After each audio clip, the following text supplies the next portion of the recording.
Hello, and thank you for taking the time to watch this GFN5. As more and more smoke-free products, such as heated tobacco, vaping, and oral nicotine products, become available, a key public health question has emerged. Do these products help adult smokers move away from cigarettes over the long term? While many studies provide snapshots of use at a single point in time, far fewer follow a group of people over time to see what happens after initial adoption. This analysis helps fill that gap. To understand what happens after a switch, we followed adults in Germany and Italy who were smoking cigarettes and had purchased a tobacco heating system within the previous 4 weeks and tracked their product use over 2 years.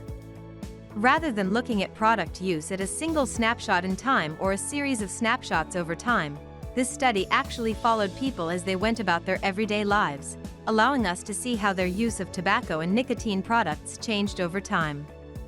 Importantly, although participants had purchased the tobacco heating system, the analysis was not limited to people who used that one product. We looked at how people used tobacco and nicotine products overall, not just heated tobacco.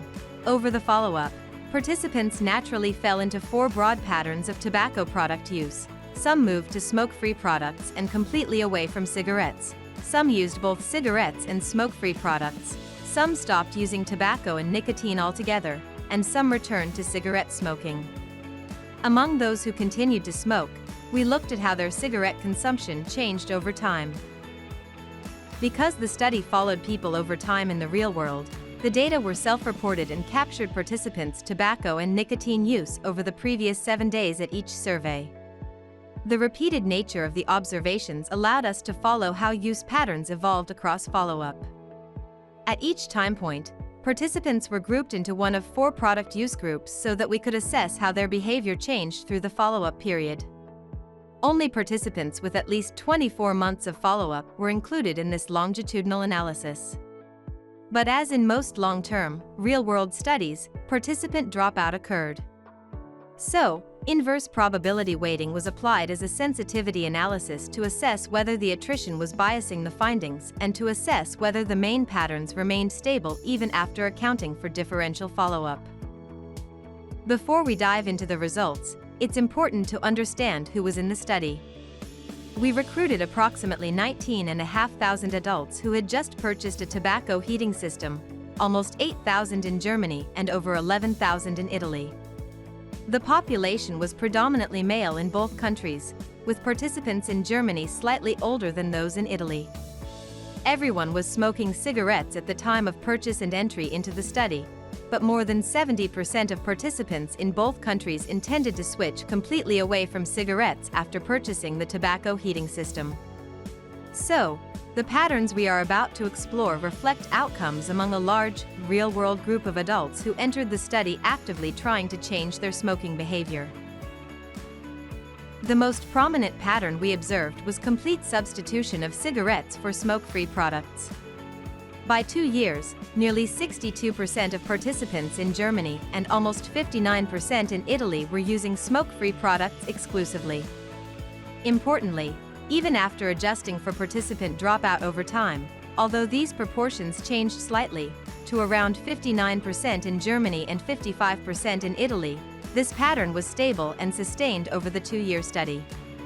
Dual use showed a very different trajectory. Immediately after purchase, using both cigarettes and smoke-free products was relatively common, affecting approximately a third of participants in Germany and Italy in the first month. Over time, however, dual use declined steadily. By the end of 2 years, fewer than a fifth of participants in either country remained dual users. Over the same period, the proportion of participants who stopped using all tobacco and nicotine products entirely increased, gradually reaching about 15% in Germany and more than 20% in Italy by the end of the 2 years. Now, let's look in more detail into those THS users who continued to smoke cigarettes. Within this group, cigarette consumption declined substantially. In Germany, average daily cigarette use fell from about 17 cigarettes per day at baseline to fewer than 8 cigarettes per day by month 12. In Italy, the pattern was very similar. with average daily cigarette consumption dropping from roughly 15.5 cigarettes per day to just over 6 cigarettes per day. Overall, this represents a reduction of about 55 to 60% in daily cigarette consumption among the participants who continued to smoke. At the same time, when looking across cigarettes and heated tobacco together, total product consumption remained fairly stable, indicating that the decline in cigarette smoking was not offset by an overall increase in tobacco product use. Taken together, despite some limitations inherent to the study design, the findings tell a consistent story about what happened over time. Most participants moved steadily away from cigarettes after purchasing a heated tobacco product. Dual use declined as follow-up continued, rather than persisting as a long-term pattern, and relatively few participants returned to exclusive cigarette smoking. Complete substitution proved durable over the 2-year period, and even among those who continued to smoke, daily cigarette consumption fell substantially. These patterns mirror what has been observed in other longitudinal studies and add to the growing body of real-world evidence on how tobacco and nicotine use can evolve after switching. While this study is observational and relies on self-reported data, its longitudinal design provides valuable insight into longer-term outcomes beyond the moment of initial adoption. Thank you for your attention. To learn more about PMI's scientific research, please visit pmiscience.com.